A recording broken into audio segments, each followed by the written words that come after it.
อายุประมาณนี้คนเขมร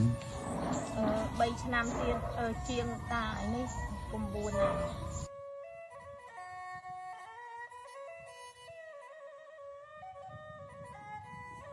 con bớ mình đi miền đã mi mình nè hai con quạt thưa từ hiền công pong từ trò trường nơi chùa mục ri ai con sấy từ thưa chỉ cầm cò cắt đê hai nó sao chạy chạy không bận tục lời ní quạt mà chụp dương nằm bị sông biên sông cò vậy vậy để ai dục từ đó xài bàn đó con can thưa bòn nè chết mà khai hay nè con chui can là đi chun quạt nó con nó tập thưa bòn như vậy ở con mà con mà nghe mà chun mình con chun nó nè tay chất tiệt mình chun ở xa thu tu con mà tên này con mà tên này hành coi cho môi coi cho con coi cho mà coi chấm ran po nè mình hai bong đại chia con toạp nơi chùa hàng mộc nó quạt mua ấy po mươn hồng hay nơi cái lại ná tì tăng nơi phnom trọp chấm ran po hay ní con con hay mà đai từ nơi đề rong chạ hay chẳng bầm non đại mà chua bát ma ní nằm bấy sông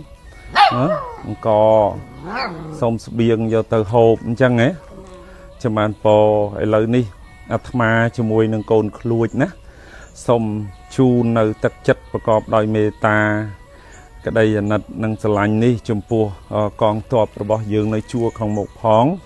ចំពោះអ្នកមីងដែលស៊ូទ្រាំចិញ្ចឹមកូនតូចបើឃើញថាគួរឲ្យអាណិតនិងគោរពនៅវីរភាពរបស់កងទ័ពខ្មែរយើងលោកលះបង់គ្រប់យ៉ាងដើម្បីជាតិមាតុភូមិអញ្ចឹងអាត្មាសូមលើកទឹកចិត្តជូនអ្នកមីងដែលជាម្ដាយរបស់កងទ័ពណាមានអង្គ50 គីឡូក្រាមសុភៅប៊ិច1 ឡូពោទឹកត្រីទឹកស៊ីអ៊ីវទឹកដោះគោឆៅទឹកដោះគោខាប់ប្រេងឆាខេតកាទេលខ្នើយមុងភួយហើយនឹងសាប៊ូបោកគក់និងសរងព្រមទាំងថវិកាហើយនឹងនំពងទានំអីនេះទៀតណាហើយនឹងថ្នាំដូលេហ្វ្រែនហើយបច្ច័យ 150000 ហ្នឹងអ្នកមីងជួយទិញខោអាវឲ្យកូនក្មេងនេះហើយឲ្យគាត់បានស្លៀកពាក់ផងហើយក្មេងៗទាំងអស់នេះទៅរៀនណាបងរៀនតាមធំលោកតានេះតើអាយុក៏ចូលកងមិនចូលចឹងហ្នឹងហើយទោះបីយ៉ាងម៉េចក៏ដោយពេលដែលដល់អាយុចូលរៀនឬកូនចៅកំពុងតែរៀននេះឲ្យគ្នារៀនឲ្យបានគ្រប់គ្នាណាកុំឲ្យខកខានឲ្យសោះណាហ្នឹងហើយនេះនំណាកូនណាកូនចាំញ៉ាំនំណាកូននំហ្នឹងឆ្ងាញ់ណានំពងទាហើយនេះថ្នាំដូលេហ្វ្រែនសម្រាប់ឈឺក្បាលឈឺធ្មេញផ្ដាសាយហើយកូនបើឡើងជូនគាត់កូនអស់មីងមិនណែជូនគាត់យកទៅប្រើប្រាស់ដើម្បីដោះស្រាយបានមួយខណៈដែរណាបាន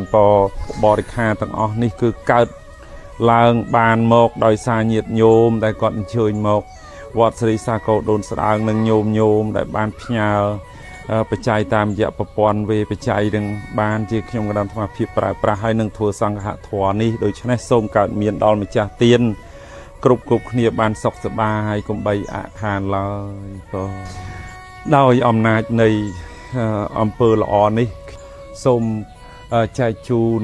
ដល់កងទ័ពយើងជួរមុខផងសូមឲ្យលោកមានជោគមានជ័យសុខសប្បាយគ្រប់ពេលគ្រប់វេលាសូមឲ្យព្រះរាជាណាចក្រកម្ពុជារបស់យើងបានសុខសន្តិភាពប្រជាជនរស់នៅដោយសេចក្តីសាមគ្គីជាធ្លុងមួយកុំបីអាខានឡើយកូនបើខានធ្វើបន់មួយខែណាកូនណមួយខែជាងដប់មិនរួចចាំឲ្យគេជួយជូនយកទៅដល់ផ្ទះណាហ្នឹងហើយចាំបានកូនបើណោះបានធ្វើបន់សុបាយចិត្តណា